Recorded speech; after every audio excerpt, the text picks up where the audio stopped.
Macam mana? Sebenarnya kalau ada NFA, bermakna siasatan merasakan bahawa tidak ada action lain yang boleh dibawa. Tetapi tidak bermakna siasatan tidak boleh dibuka. Oh. Kita cuma tak boleh dakwa kalau dia memang dah acquitted, di orang kata dibebaskan oleh mahkamah. Sekarang ni dia tidak dibebaskan oleh mahkamah. Dia dibebaskan dari pendakwa raya. Jadi memang tak patutlah bila pendakwa raya kata dah dapat NFA kita tak boleh nak dakwa, tak. Siasatan kalau ada bukti lagi boleh didakwa sebab dia belum dibebaskan di mahkamah. Menang saja Zahid masuk penjara. Tapi baru-baru ni pergi buat lawatan ke pejabat Datuk Seri Zahid. Kan? Berjumpa dengan Datuk Seri Zahid.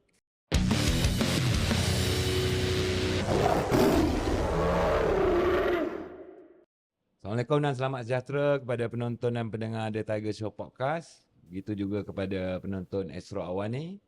Kita kembali ke episod 54. Tahun 2025 yang lalu menyaksikan bagaimana orang-orang muda ataupun yang dipanggil generasi X menggegarkan dunia apabila berlakunya kebangkitan rakyat di Nepal, berlakunya kebangkitan rakyat di Indonesia. Atas sebab itu, hari ini The Tiger Show Podcast menjemput YB Amira Aisyah Abdul Aziz, pemangku Presiden Muda dan juga ahli Dewan Undangan Negeri Puteri Wangsa. Apa khabar YB? Alhamdulillah, terima kasih jemput saya di show Harimau. Terima kasih kerana sudi datang. Untuk sebelum kita bermula dengan soalan yang lebih serius, kalau boleh kita minta YB cerita sedikit latar belakang. Nama saya Amira Aisyah. Saya, walaupun ramai ingat saya Gen Z, saya bukan Gen Z. Saya millennial. Tapi ada orang rasa saya Gen Z juga. Lain-lain orang rasa 95, 96 macam tu lah lebih kurang. Nampak muda lah. Terima kasih. Saya merupakan co-founder dan juga sekarang ni acting president untuk Malaysian United Democratic Alliance atau Pemuda. Saya telah pun dipilih menjadi ahli Dewan Undangan Negeri Johor Puteri Wangsa pada tahun 2022 sewaktu usia saya berumur 27 tahun. Dan sekarang ini masih lagi giat berpolitik dan saya juga ada NGO saya sendiri, Women in Power. Okay, YB, masa dulu-dulu waktu YB sekolah, pernah bercita-cita nak jadi ahli politik ke? Tak pernah. Saya membesar dekat, kalau orang Johor tahulah, Kampung Melayu Majidi. Oh, JB. JB. Saya membesar kat Kampung Melayu Majidi, JB.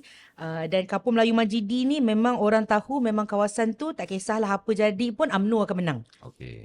Jadi apabila saya membesar, saya sebenarnya sangat marah lah dengan politik dan ahli politik sebab saya merasakan bahawa kawasan saya, UMNO sentiasa kata nak perjuangkan Melayu, tapi kawasan saya rasa nasib orang Melayu kat kawasan saya sendiri tu tak diperjuangkan. Jadi sebenarnya perjuangan Melayu apa yang UMNO cuba bawa? Jadi sebenarnya masa saya sekolah dan masa saya di universiti, saya sentiasa merasakan politik ni satu benda yang kotor dan saya rasa ini adalah benda yang orang muda rasakan hingga sekarang dan saya rasa saya memang tak akan masuk politik. Tapi itulah orang kata, Justin Bieber kata never say never. Never say never. So di sinilah saya sekarang. Ketika YB muda-muda yang masa sekarang masih muda, ketika sekolah tu ada ke macam berminat dengan debat apa semua? Saya memang waktu sekolah memang saya berbahas. Jadi sebab tu walaupun saya tak berminat dengan parti politik, saya berminat dengan politik itu sendirilah. Jadi sewaktu saya di universiti juga saya dalam tim, saya di UIA, saya juga dalam tim English debate. Waktu itulah saya kenal Syed Saddiq. Dan waktu itulah kami bersama-sama buka Challenger, NGO yang waktu itu melawan Najib Razak dan juga waktu tu tengah height of 1MDB kan. Jadi sewaktu itulah, jadi saya tidak berada dalam parti politik tetapi saya berpolitik dengan cara yang lain lah sewaktu saya di universiti dan di sekolah. YB ada sekali dalam Challenger maksudnya kira orang lama juga lah. Supporting role. Okay YB, macam parti muda ni sebab kaitannya dengan Syed Saddiq, maksudnya adalah instrumental jugalah kepada bagaimana Malaysia hari ini kita ada undi 18.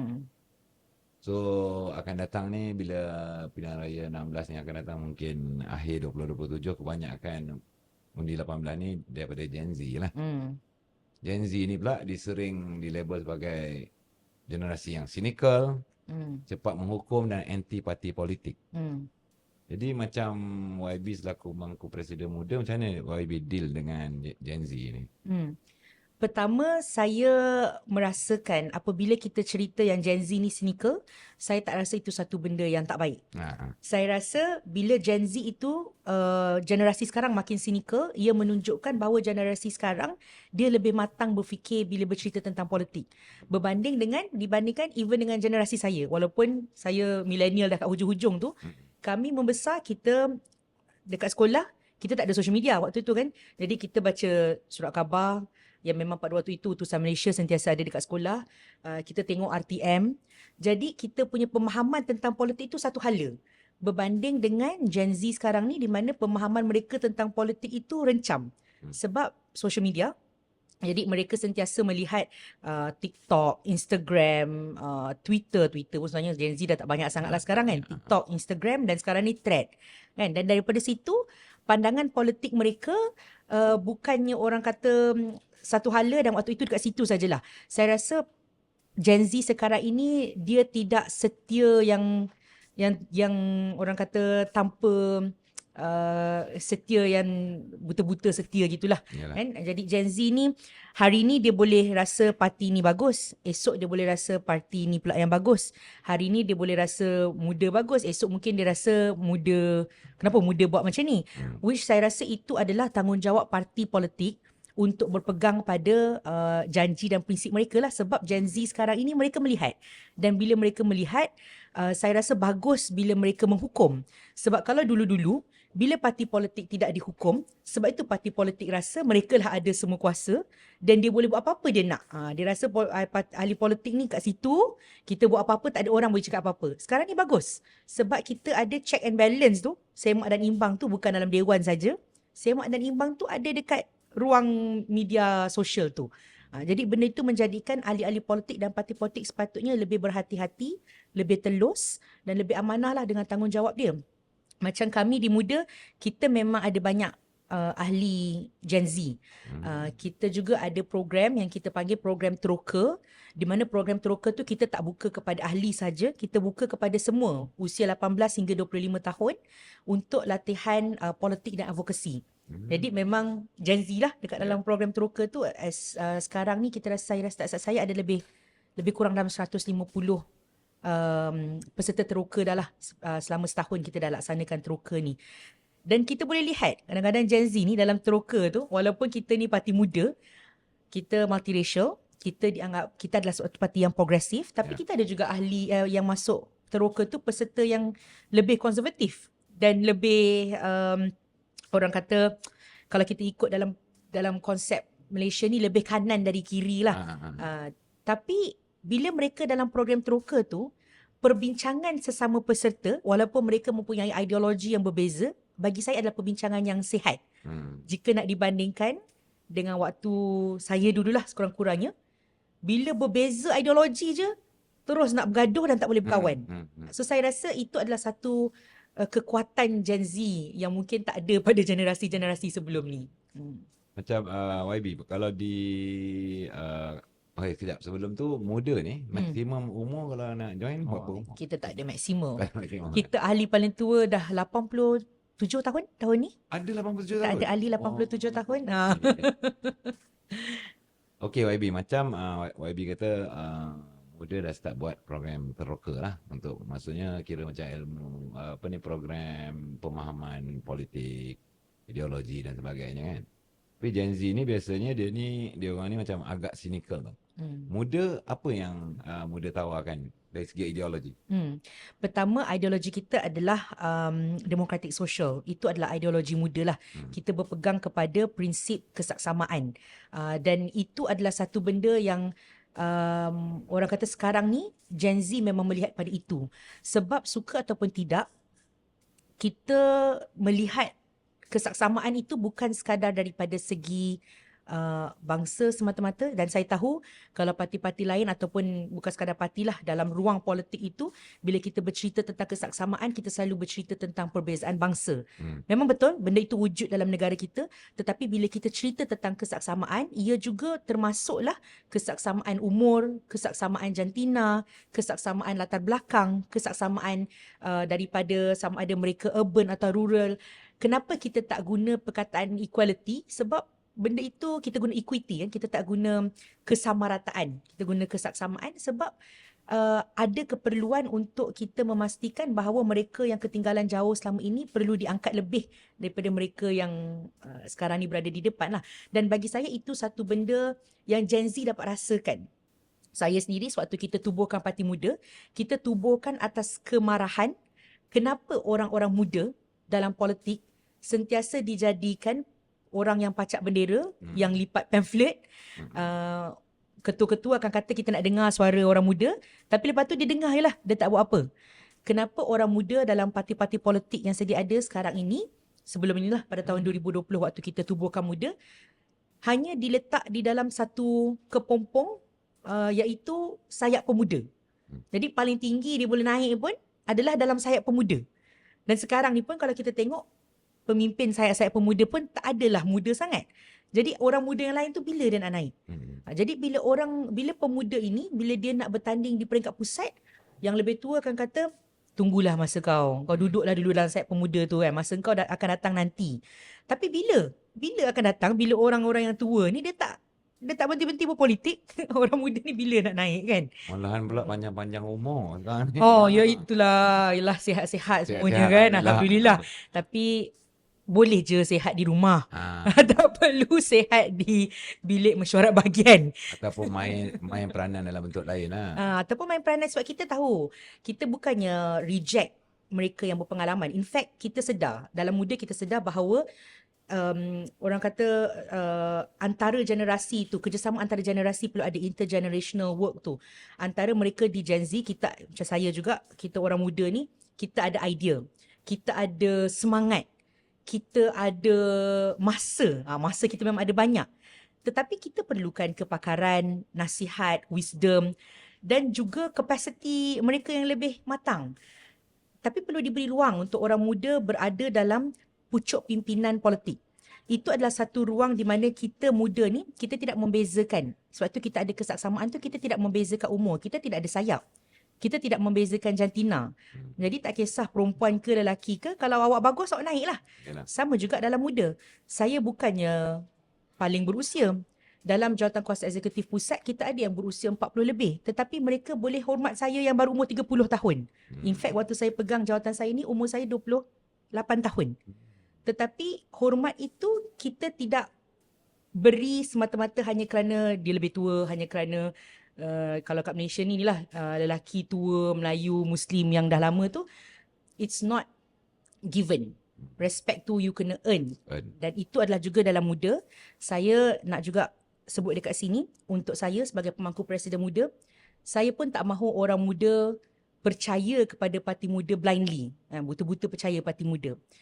Saya perlukan orang muda, kalau tidak berparti ataupun tidak berpolitik langsung, jadi semak dan imbang untuk parti kami. Untuk pastikan apa-apa yang kita cakap sekarang ni, kita akan tunaikan dan kita tidak akan terpesong lah. Sebelum kita berehat YB, satu soalan lagi. Bagaimana YB berdepan dengan Gen Z di Puteri Wangsa? Saya kawasan Puteri Wangsa ni menarik sebab kita sebenarnya 65% Cina.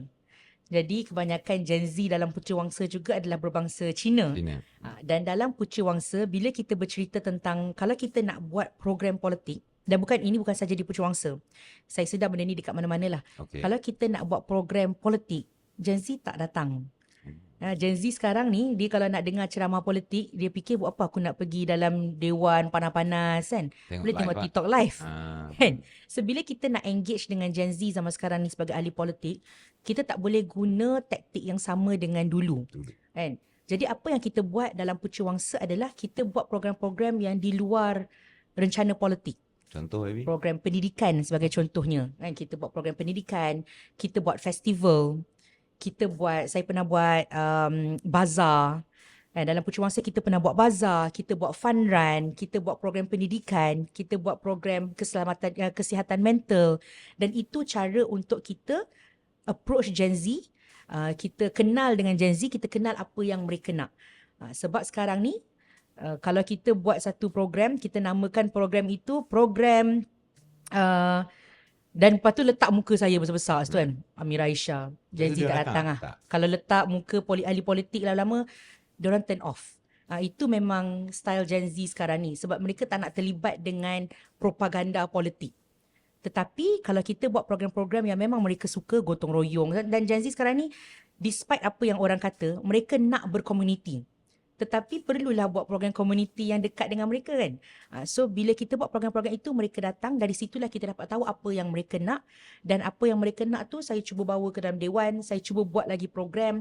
Jadi sebab tu dalam Puteri Wangsa, saya rasa tim saya selalu penat buat program lah. Which is bagus. Macam sekarang status muda di Johor ni masih kira parti kerajaan ke? Kita pengimbang. Kita kat Tak dapat peruntukan? Johor kita, Johor alhamdulillah di Dewan Undangan Negeri Johor kita dapat peruntukan, Alhamdulillah. walaupun kita di pengimbang. Peruntukan sebanyak RM200,000 setahun. Okay, YB, kita berehat sebentar. Lepas ni kita nak sambung balik tentang Gen Z dan media sosial.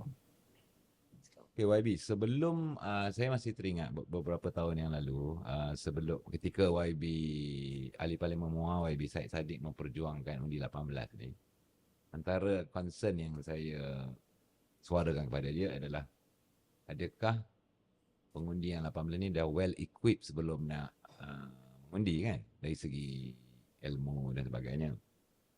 Dan PRU 15 yang lepas menyaksikan bagaimana disebabkan Gen Z ni dia bergantung kepada, ataupun orang muda bergantung pada media sosial. Jadi pada ketika itu yang menguasai TikTok adalah yang berideologi lebih kanan lah. Sekarang macam mana YB? Adakah muda dah start meluas dalam media sosial ke, atau masih kena bertembung lagi dengan ideologi kanan yang menguasai TikTok ni? Macam mana YB? Sebenarnya pada asalnya saya ingat waktu tu, sebab saya sebelum ni saya adalah saya dalam tim YB Syed Saddiq juga. Dan saya ingat pada waktu itu kita antara YB Syed Saddiq lah antara first politician yang buka akaun TikTok. Jadi pada waktu itu saya ingat waktu itu mungkin yang dah ada akaun TikTok YB Steven Sim dan YB Lim Yi Wei daripada DAP. Jadi ruang TikTok itu kalau kita ikut dalam Malaysia punya konteks ni lebih progresif daripada konservatif lah. Jadi bila YB Syed Saddiq buka pada ketika itulah dan sudah tentu dengan perubahan dan juga strategi politik dan juga keupayaan kewangan parti-parti politik, memang sukar sikit untuk muda orang kata untuk bertarung dengan keupayaan parti-parti politik yang lebih besar daripada segi kewangan. Yang itu saya memang boleh terus terang kan, sudah tentu daripada segi kewangan kita ini bukannya parti kerajaan. Kita lebih ramai orang muda yang at the start of their career kan. Jadi keupayaan kewangan kita tidak seluas sama ada Pakatan Harapan, Barisan Nasional maupun Perikatan Nasional. Jadi untuk kita meluaskan secara laju seperti parti-parti terutama sekali waktu itu adalah Bersatu dan PAS lah pada waktu itu di ruang PN TikTok lah. PN itu sukar untuk kita meluaskan secara laju. Tetapi tidak bermakna kita abandon the fight lah kan. Jadi pada waktu sekarang ini memang muda masih lagi tetap lagi, macam saya sendiri pun ruang yang paling kita fokuskan adalah TikTok dan juga Instagram. Sebab itu adalah ruang orang muda sekarang ini dan ruang baru. Facebook tetap juga kita guna sebab macam saya pun kita pun bukanlah nak orang muda saja dengar apa yang kita nak cakap kan, orang yang lebih berusia pun perlu tahu. Tetapi fokus kita di TikTok dan Instagram. Sudah tentu ada keperluan untuk kita orang kata tingkatkan lagi keupayaan kita daripada segi apa pun. Sebab itu dalam program teroka kita pun kita maklumkan pada peserta-peserta bahawa kita tak paksa mereka masuk parti politik. Tak paksa mereka masuk muda. Tetapi idea-idea mereka tentang dasar, idea-idea mereka tentang bagaimana mereka mahu Malaysia di masa hadapan perlu dikeluarkan daripada minda semata-mata dan dibawa ke ruang media sosial. Dan saya nampak benda itu sekarang ini bukan sekadar ahli muda dan parti muda, tapi saya nampak contohnya, saya nak bagi shout out jugalah, peserta teroka macam sebagai contohnya ada seorang ini pelajar bernama Ajwat. Kan sekarang ni saya tengok dia pun ada buat dia punya show sendiri dekat TikTok.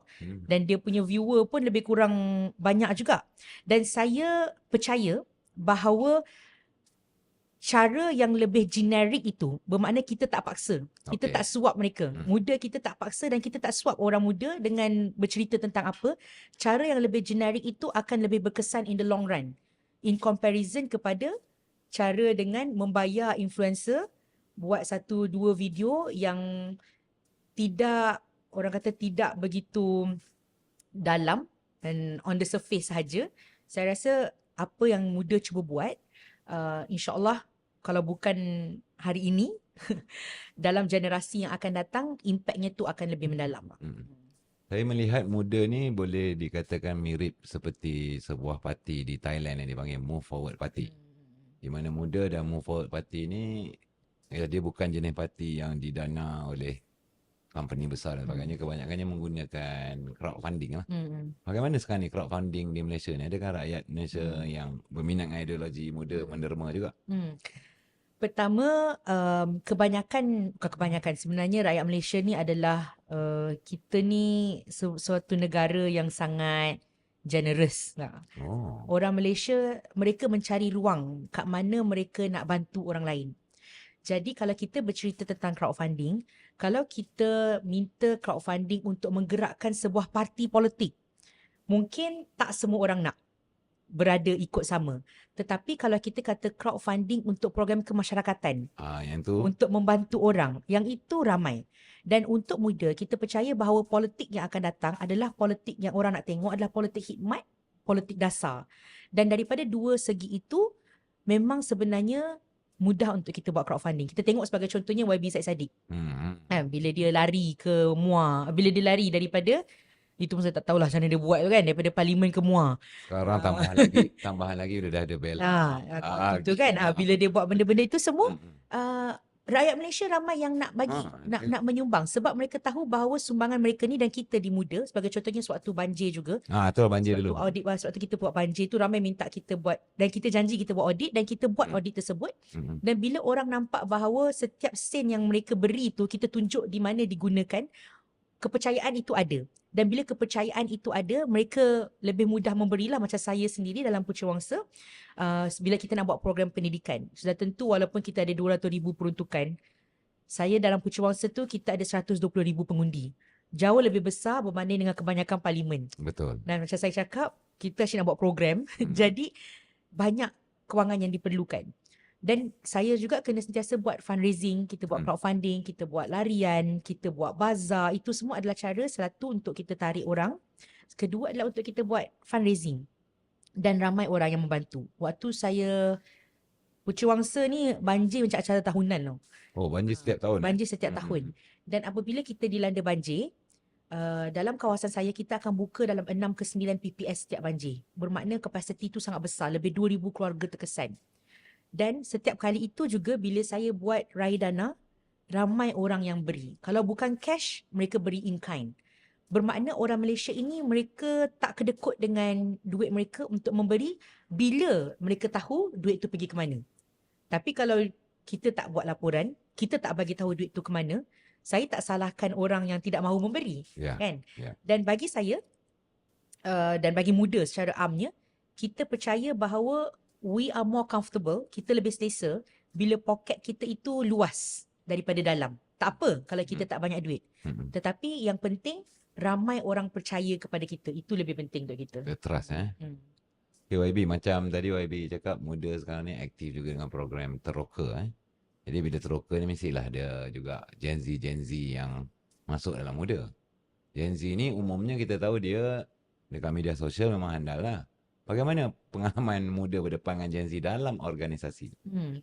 Dia boleh ikut disiplin? Saya merasakan bahawa dengan adanya media sosial, dengan cara perubahan dinamika masyarakat sekarang, kita tidak boleh paksa Gen Z ikut cara lama. Cara politik dan cara organisasi lama adalah vertikal. Dan cara Gen Z berfikir adalah horizontal. Okey. Mereka nak benda tu sama, mereka nak benda tu laju, mereka nak benda tu mudah. Jadi bila kita bercerita tentang organisasi, kalau kita expect generasi yang baru ini mengikut cara organisasi lama, mereka akan gagal. Kan? Sama juga macam saya sewaktu saya di universiti, bila orang paksa saya ikut political party yang lama punya cara, saya tak boleh terima. Kan? Sama juga macam tu. Orang muda, dia tidak mahu mengikut lanskap lama. Jadi bagi saya, apa yang kita patut buat bukan sekadar menuding jari dan menyalahkan orang muda bila mereka tidak boleh ikut cara organisasi sekarang. Organisasi sekarang, kalau mahu orang muda bersama dengan mereka, mereka perlu ubah cara berorganisasi itu. Pastikan orang muda boleh involve dengan decision making. Pastikan orang muda rasa bahawa bila mereka ada di situ, mereka bukan digunakan semata-mata, tetapi pandangan mereka memang betul-betul diambil. Bila mereka ada di situ, cara mereka berfikir, ruang untuk mereka bercakap itu ada. Kalau kita tak bagi ruang untuk mereka bercakap, dengan adanya media sosial sekarang ni, kalau kita tak beri ruang untuk orang muda bercakap, sebab itulah mereka akan bercakap di Twitter, mereka akan bercakap di Instagram. Bukan sebab dia tak nak ikut disiplin parti, tetapi Dia tak ada sebab ruang. tak ada ruang. Jadi itulah, kita kena ubah organisasi. Maksudnya gaya-gaya organisasi yang one way ni tak boleh lagi dah lah. Tak boleh. Tak, orang muda akan turn off lah dengan benda tu. KYB, pada akhir tahun 2022, seorang tokoh reformasi hebat, Datuk Seri Anwar Ibrahim, akhirnya seorang Perdana Menteri yang didambakan oleh ramai rakyat Malaysia, akhirnya berjaya menjadi Perdana Menteri lah. Dan sekarang dah nak masuk 3 tahun. Macam mana YB tengok prestasi yang amat berhormat Perdana Menteri kita?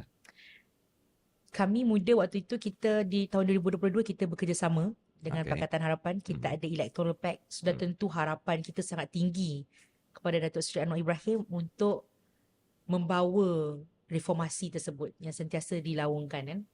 Tapi pada tahun 2023 kita tarik diri daripada kerajaan. Sebab pada waktu itu kita sudah lihat bahawa janji reformasi itu bukan sekadar tidak diendah, tapi bagi saya memang terus dah tutup buku lah. It's just retorik semata-mata. Dengan waktu itu apabila Datuk Seri Zahid Hamidi dapat pelepasan tanpa pembebasan, dismissal not amounting to acquittal. Waktu itu muda tarik diri. Dan daripada waktu itu kita dah kata this is just gonna go southwest even more. Tetapi ramai yang kata tak apalah, bagi peluang. Tetapi kita boleh lihat bagaimana dengan baru-baru ini dapat pula no NFA. further action, NFA. YB ni lawyer Saya jurusan undang-undang, ya. Okey, saya tak faham. Bila NFA ni, masihkah boleh didakwa? Atau macam mana? Sebenarnya kalau ada NFA, bermakna siasatan merasakan bahawa tidak ada action lain yang boleh dibawa. Tetapi tidak bermakna siasatan tidak boleh dibuka. Dia, kita cuma tak boleh dakwa kalau dia memang dah acquitted, di orang kata dibebaskan oleh mahkamah. Sekarang ni dia tidak dibebaskan oleh mahkamah. Dia dibebaskan dari pendakwa raya. Jadi memang tak patutlah bila pendakwa raya kata dah dapat NFA, kita tak boleh nak dakwa, tak. Siasatan kalau ada bukti lagi boleh didakwa sebab dia belum dibebaskan di mahkamah. Sebab itu waktu bagi saya tengok pengumuman PMX awal tahun ini. Kan bila dia cerita tentang 2 terms Prime Minister. Banyak lagi janji-janji reformasi yang dikatakan akan dikotakan. It's too late dah. Dah lambat. Apa yang orang nampak?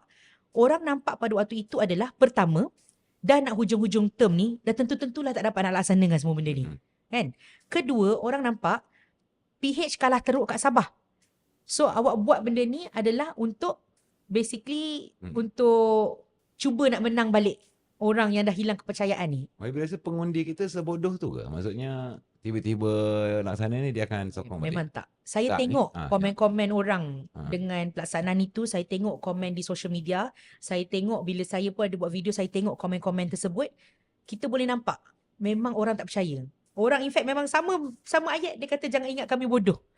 Saya bercakap dengan pakcik-pakcik, angka-angka yang dulu otai-otai reformasi. Angka-angka ni semua kan. Memang mereka marah dengan pengumuman tu. Mereka jadi marah. Bukannya mereka menyambut, mereka marah. Sebab mereka rasakan PMX buat macam ni sebab kita hukum dia kat Sabah, baru dia buat macam ni. Tapi kita tahu benda tu bila you cakap sekarang, bukan you boleh buat pun. Kalau tinggal lagi berapa tahun nak tunggu bil tu dibentangkan, nak tunggu dibahaskan, nak tunggu dilepaskan, nak gazette bila pula? Kan? Jadi benda itu semua it's too late and people are not stupid anymore, kan? Kita orang sekarang ni bukan sekadar baca disuapkan dengan surat khabar kerajaan dan itu saja kita baca, itu saja kita faham. Tak, orang sekarang ada media sosial. Orang sekarang tahu untuk dapatkan resource lain. Jadi I was vouching for Datuk Seri Anwar lah secara jujurnya sebab kita mahukan perubahan untuk Malaysia ni. Walaupun muda tarik diri daripada kerajaan, kita bukannya nak lihat kerajaan Pakatan Harapan gagal. Waktu kita tarik diri tu, kita nak jalankan tanggungjawab semak dan imbang. Kita harap, we hope that we will be proven wrong. But we haven't been proven wrong dan itu masalah sekarang ni. Saya nak tanya pandangan YB juga tentang DAP lah, sebab DAP biasanya dalam Pakatan Harapan ni mereka adalah antara yang menggambarkan diri macam terpaling suci lah. Jadi saya masih ingat lagi beberapa tahun banyak tahun yang lalu, antaranya Menteri Wilayah kita sekarang, Anayo, buat video berkempen menentang ni Perdana Menteri juga memegang jawatan Menteri Kewangan. Pandangan YB tentang DAP, sebab kita tengok banyak dah yang dilanggar seperti pelantikan ahli politik dalam JLC. Kemudian ada unsur-unsur nepotisme pula, anak beranak boleh terlibat dalam kerajaan. Macam mana pandangan YB tentang DAP? Sebab YB pernah muda sendiri bekerjasama dengan DAP tu kan? Dan secara jujurnya saya boleh katakan sehingga sekarang pun kalau dalam orang kata pertama kita ada relationship politik lah kan. Kedua kita ada relationship personal. Dan saya sendiri selaku seorang wanita, saya membesar, saya tak nampak banyak figura wanita dalam politik. Tetapi DAP banyak mengetengahkan figura-figura wanita. Jadi saya membesar, I look up to DAP. Dan saya melihat sebagai ini adalah satu ruang politik yang memberi ruang kepada wanita untuk juga jadi pemimpin mereka. Dan dia banyak tonjolkan calon-calon muda. Betul. To be fair to DAP kan. Dan saya rasa juga DAP especially dengan keputusan Sabah, mereka lah yang paling terkesan. Daripada 8 kerusi tinggal kosong. Kan? Jadi ini adalah satu message yang kuat, bukan sekadar daripada rakyat Sabah, tetapi daripada seluruh bangsa Cina. Sebab waktu itu di Sabah, dia bawa semangat itu sehingga ke Semenanjung. Dan saya sendiri, saya ada jumpa ramai orang-orang Cina di kawasan saya yang mereka katakan DAP ni jaga-jaga, kita boleh buat benda yang sama dekat Semenanjung. Kalau DAP, dan pada waktu itu saya ingat YB Anthony Loke dia kata yang kita PMX kena laksanakan reformasi dalam masa 6 bulan. 6 bulan. Macam mana feedback kalau rakyat? tidak macam mana? So kita nak tengok benda tu. Kita nak tahu sama ada kalau PMX tak laksanakan reformasi dalam 6 bulan, apa yang DAP akan buat? Boleh tak DAP tarik diri dari kerajaan? Apa yang DAP akan lakukan bukan sekadar dalam kerajaan tetapi juga dalam konteks Pakatan Harapan? How will you act towards PMX kalau tidak dilaksanakan? Dan kedua, bila DAP menuntut reformasi tu dari PMX, saya nak tengok reformasi itu dilaksanakan oleh DAP dalam kementerian-kementerian yang mereka pegang lah. Right? Jangan letak beban itu kepada satu parti semata-mata. Betul, tak adil untuk PMX. Tak adil kan? Jadi setiap parti ini, DAP ke, Amanah ke, PKR ke, semua ada pegang kementerian sendiri. Kementerian awak buatlah reformasi tu. Sebab saya tengok ramai juga yang sebelum ni menentanglah pelantikan ahli politik dalam JLC atau organisasi ataupun badan-badan berkanun. Sekarang ni yang menentang tu ramai juga menikmati sekarang menjadi board dan sebagainya kan. Sebab itu bagi saya lah, bila kita nak bercerita, kalau saya sekarang ni dalam muda pun, bila kita nak mengkritik orang itu, kita cerminkan diri kita dahulu. Bila kita nak mengkritik orang, janganlah mengkritik dengan cara macam kita ni lebih baik daripada orang tu. Kritik tu, kritiklah yang berasas. Bila nak mengkritik tu, kritiklah dengan cadangan. Jadi sekarang ni, bila you dah buat selama ni berpuluh tahun you buat macam tu, sekarang ni memakan diri balik lah. Sama juga macam isu Datuk Seri Zahid. Sebelum ini suatu kempen pilihan raya umum, kau-kau. Banyak kan? Yang sekarang jadi ahli parlimen yang muda-muda ni kata nak tangkap Zahid kan. Menang saja Zahid masuk penjara. Tapi baru-baru ni pergi buat lawatan ke pejabat Datuk Seri Zahid. Kan? Berjumpa dengan Datuk Seri Zahid. So, Habis rasa masyarakat Cina marah kalau at least di Puteri Wangsa lah dengan apa yang DAP buat semua ni? Yang saya agak risau adalah apabila saya selalu buat kaunter bergerak. Yalah, pejabat ni susah kalau kita letak satu tempat orang tak pergi. Jadi kita buka pejabat bergerak. Saya selalu buat pejabat bergerak di pasar-pasar pagi. Dan bila saya pergi pasar-pasar pagi, ramai dah uncle auntie yang cakap dengan saya, mereka rindu zaman Najib. Dan itu bagi saya adalah satu signal yang sangat menakutkan dan bahaya, bukan sahaja untuk DAP tetapi untuk satu Malaysia. Bermakna sekarang ini orang tak peduli kalau kita return balik Najib sekalipun. itu adalah satu signal bahawa orang Cina sangat marah dengan kerajaan yang dulu mereka dambakan untuk bawa perubahan. Okay, YB, kita berehat sebentar. Lepas ni kita akan sambung tentang Gabungan pembangkang untuk melawan kerajaan hari ini. Okay. Kita berehat sebentar. Okay, kita kembali ke episod 54 di Tiger Show Podcast. Okay, YB, sekarang ni secara realitinya kita lihat parti-parti pembangkang berpecah. Dan parti-parti pembangkang yang dominan di parlimen seperti Perikatan Nasional dilihat tidak memainkan peranan yang begitu baik untuk semak dan imbang. Pada pandangan YB, ke arah PRU 16 nanti, perlukah ada satu gabungan besar untuk melawan PHBN? Saya merasakan bahawa kalau gabungan apa pun, gabungan kecil ke, gabungan besar ke, kalau tidak datang dengan idea dan juga tidak datang dengan wajah-wajah yang boleh meyakinkan orang, dan gabungan itu hanyalah matematik kerusi semata-mata lah. Dan lebih besar gabungan itu, lebih complicated lah matematik kerusinya, lebih banyaklah pergaduhan dalam itu, dan lebih sukar untuk meyakinkan orang dengan sesuatu identiti itu. Sebab itu saya boleh jujurlah, saya sekarang ini sebab kita merasakan bahawa ada keperluan untuk bila ada satu isu yang penting, yang besar. Sebagai contohnya adalah isu Urban Renewal Act. Yang mana bagi kita isu Urban Renewal Act itu adalah satu dasar yang sangat berbahaya. Kenapa? Bagi saya isu Urban Renewal Act itu, sebelum ini kita ada isu pemodenan Melayu, dasar pemodenan Melayu untuk bawa Melayu ke bandar-bandar. Dengan wujudnya Urban Renewal Act ini, kita akan mendatangkan satu risiko yang besar di mana Melayu-Melayu yang berada dalam bandar sekarang ni, yang berada di B40, kemungkinan mereka akan ditolak kembali ke luar bandar.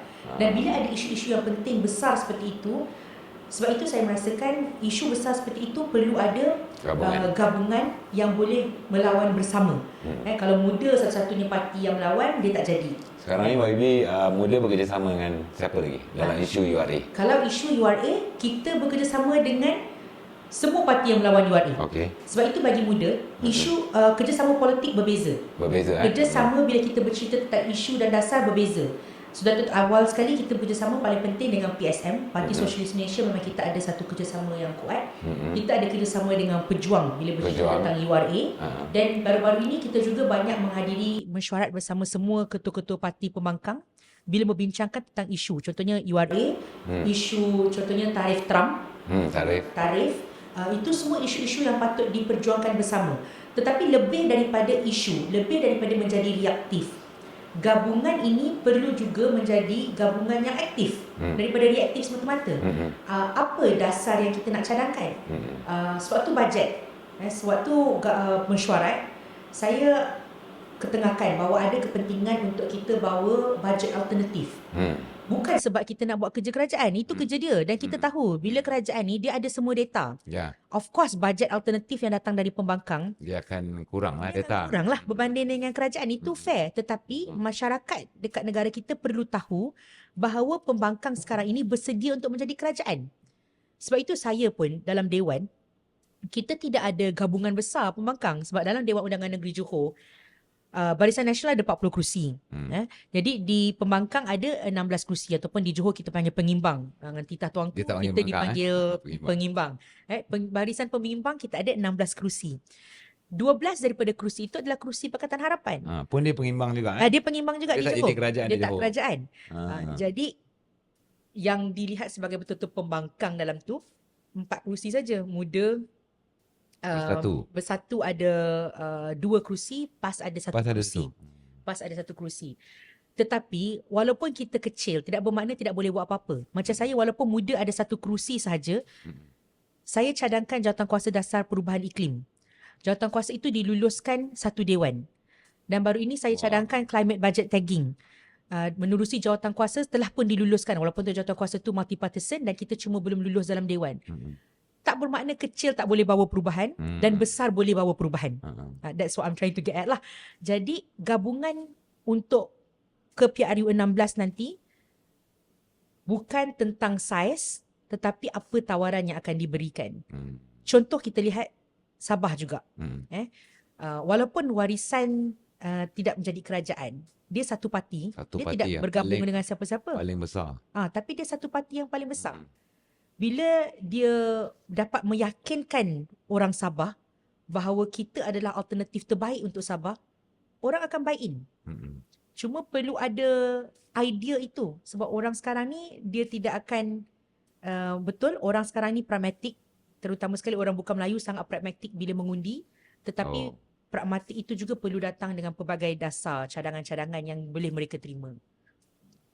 Okey YB, sekarang ni berlaku perpecahan dalam blok pembangkang terbesar lah, Perikatan Nasional, di mana Tan Sri Muhyiddin Yassin baru saja meletakkan jawatan akhir bulan 12 lepas. Dan sekarang ni ada ura-ura PAS bakal memimpin Perikatan Nasional lah. Pada pandangan YB, dengan kepimpinan PAS ni, mampukah pengundi bukan Melayu melihat PN ataupun gabungan pembangkang yang akan diadakan nanti sebagai satu alternatif? Pertama sekali saya nak preface dulu. Mana saya tidak akan komen banyaklah tentang apa yang jadi dalam Perikatan Nasional. Sebab kita bukan dalam Perikatan Nasional kan. Tetapi hypothetically lah apa yang akan berlaku. Saya berkempen di Terengganu pada state election 2023. Sebab suami saya bertanding di sana pada waktu itu, saya turun berkempen di Terengganu. Despite apa yang orang kata, saya sebenarnya sangat terperanjat dengan penerimaan orang Cina terhadap PAS di Terengganu. Di Terengganu? Di Terengganu. Terutama sekali business sector. Mereka sangat suka dengan PAS. Mereka sangat senang dengan PAS. Dan pada waktu itu, PAS menang 32-0. Semua kan? Semua kerusi. Bila kita bercerita juga tentang negeri seperti Kelantan, Kedah, of course semua ini adalah negeri yang majoritinya Melayu. Tetapi orang bukan Melayu dalam negeri-negeri tersebut tidaklah terus hidup papa kedana, tak boleh pakai seluar pendek, kan? Tiba-tiba anti Cina nak jalan-jalan pun kena pakai tudung, tak ada. Yang saya risau tentang politik sekarang ini adalah budaya menakut-nakutkan itu bukan sekadar di pihak konservatif. Budaya menakut-nakutkan itu di progresif juga. Dia macam sama juga kalau kita selalu ni orang konservatif kata kau sokong DAP macam konon-kononnya makan babi lah gitu kan. Progresif pula macam sokong PAS macam uni Taliban. Budaya menakut-nakutkan ni bukan satu budaya yang kita patut teruskan moving forward. Tidak kira lah parti itu parti apa sekalipun, parti konservatif ke, parti progresif ke, dia tidak boleh dihukum dan diukur mengikut bangsa dan agama. Kalau PAS nak memimpin Perikatan Nasional, jangan judge PAS based on dia ini ideologi. Judge PAS based on apa yang dia dah buat dalam negeri-negeri yang dia pegang. Dan dia pegang banyak negeri. 4 tinggal 3 lah. 3 negeri lah sekarang ni. Dan kalau kata rasanya suka dengan apa yang mereka buat dalam negeri-negeri ni, dan percayalah pada mereka. Kalau tak suka, dan tidak perlulah undi mereka. Masalah saya sekarang ni adalah saya merasakan bahawa parti-parti progresif pun terlalu ekstrim dengan approach membenci, sehingga kan saya pernah pergi dalam ruang-ruang bicara yang lebih private di mana mereka merasakan Islamism itu adalah musuh utama. Dan itu merisaukan untuk kita. Sebab Islam bukan musuh. Musuhnya adalah manusia kan. Apa dasar yang mereka bawa, apa cadangan yang mereka bawa. Sama ada PAS boleh menang undi mereka yang bukan Melayu, itu adalah tugas PAS untuk yakinkan bahawa apabila mereka memegang tampuk kerajaan, mereka akan jadi kerajaan yang moderate dan bukan kerajaan yang ekstrim. Okey. Okey YB, pilihan raya negeri Sabah yang ke-17 yang lalu membuktikan bahawa undi bukan Melayu, terutamanya masyarakat Cina tu tidaklah orang kata macam walaun kepada DAP. Boleh berubah, dan di Sabah membuktikan DAP kalah di semua kerusi yang dia bertanding. Dan selepas keputusan PRN Sabah, banyak cakap-cakap yang mengatakan angin perubahan masyarakat Cina ni akan melanda Semenanjung. Sekiranya terdapat alternatif yang boleh dilihat sebagai alternatif pada DAP lah. Apakah muda bersedia untuk menjadi alternatif pada DAP di Semenanjung? Sudah tentu bila kita buat parti politik, kita mengharapkan parti politik kita satu hari nanti akan dapat ruang untuk membina kerajaan. Dan itu adalah goal kita. Tapi daripada awal muda ditubuhkan, kita bukan sekadar mahu menjadi alternatif kepada politika parti. Sekarang ni kita melihatkan bahawa, dan saya dah jumpa ramai orang yang merasakan bahawa muda itu adalah alternatif. Bersama juga dengan warisan adalah satu alternatif di Sabah, di Semenanjung muda adalah alternatif. Tetapi lebih kepada alternatif kepada sesebuah parti, bagi saya adalah adakah muda sekarang ini dapat menjadi alternatif kepada cara politik yang lama. Jadi bukan kepada alternatif kepada DAP semata-mata, adakah muda dapat menjadi alternatif kepada cara orang fikir politik tersebut. So tidak kira lah kalau orang nak cerita DAP ke, orang nak cerita UMNO ke, orang nak cerita PAS ke, bila orang lihat muda, boleh tak mereka rasa, oh muda ini alternatif kepada the old politics. Okay. Itu adalah paling penting untuk kita. Saya juga faham dan sedar, kita pun jadi ahli politik ni, kita tak bolehlah orang kata tidak mengukur baju di badan sendiri. Kita tahu bahawa muda, kita masih baru. Kita ditubuhkan 2020. Dan kita masih orang kata kecil kalau dibandingkan dengan parti-parti yang besar. Jadi perjalanan kita itu mungkin memerlukan lebih banyak capacity building, bukan sekadar capability building. Sebab saya percaya bahawa ramai orang dalam muda ini mempunyai keupayaan sekiranya diberi ruang. Tetapi untuk membina capacity tersebut, kita perlu lebih pragmatik dan realistik. Dan untuk membina capacity tersebut, kita tidak boleh terus merasakan bahawa hari ini juga kita boleh replace parti yang dah berpuluh-puluh tahun wujud. DAP dulu pun bila mula dia ada satu kerusi saja. PKR dulu pun bila mula dia ada satu kerusi saja.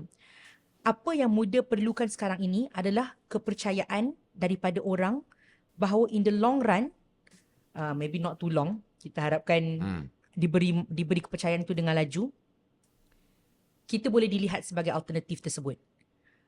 Dan untuk mendapatkan jalan menjadi alternatif tersebut, perlu beri ruang lah kepada muda dalam pilihan raya yang akan datang, supaya kita tidak menjadi parti yang dorman dan tidak bergerak. Buat apa saya kata ni YB? Sebab saya mendapat data daripada sahabat saya, Isamuddin Bakar, yang memimpin Ilham Center. Dia kata di kerusi-kerusi ini, warisan tidak berkempen, malah letak bendera je, tapi menang. Maksudnya angin perubahan ni kalau dia nak datang, Dia datang. dia tak kira lah parti tu ada kapasiti ke, tak ada kapasiti ke. Yang penting calon kena steady lah. Okay YB, soalan terakhir. Sekiranya PRU16 dilaksanakan, diadakan hari ni ke minggu depan ke, mampukah gabungan Pakatan Harapan dan Barisan Nasional ni dikalahkan? Dia jadi gabungan ke tak pun kita tak tahu. Sebab PRU16 tu nanti. Sebab baru-baru ni dalam Pimpinan Agung UMNO, Datuk Seri Zahid Hamidi kata mereka nak bina rumah bangsa. Rumah bangsa ni bermakna dia melihatkan satu gabungan orang Melayu. Okey. Dan Pakatan Harapan ni tak semuanya Melayu. Jadi sama ada Pakatan Harapan dan Barisan Nasional akan menjadi gabungan tak tahu lagi, ke PRU pun kita tak tahu. Kan, dengan sekarang ni asyik gocoh je kan, duk gaduh hari-hari, gaduh gocoh, suami orang Terengganu kan, asyik gocoh je, susah. Macam mana you nak yakinkan orang dengan you akan bersama ataupun tidak? Tapi yang mungkin dia akan buat macam format di Sabah lah kot. BM tanding sendiri, PH tanding sendiri, tapi dia sebenarnya tak bertembung. Sebab tu saya merasakan sejak daripada 2022, selepas kita ada unity government, pattern unity government dalam Malaysia itu Akan akan berterusan. Saya tak rasa PH dan BN patut merasa selamat sebab in election akan datang PRU16, gabungan itu boleh jadi gabungan apa-apa sahaja. Ya. Unity government itu boleh dihuni oleh mana-mana parti pun, termasuk muda, Betul. termasuklah parti yang tidak ada kerusi sekarang, PSM. PSM Who knows? ataupun pejuang, tidak Pejuang. bermakna mereka tidak ada ruang. Dan bagi saya, itu membuktikan bahawa ruang demokrasi kita sudah matang dan laju. Sebab Makin matang. unity government ini dah wujud dalam negara-negara yang demokrasinya lebih lama daripada Lebih kita. lama. Dan we are now there. So ini adalah satu benda yang kita patut celebrate, dan Pakatan Harapan dan BN tak boleh selesa. Okey. Terima kasih banyak-banyak YB Amira Terima kasih. kerana sudi meluangkan masa bersama kita.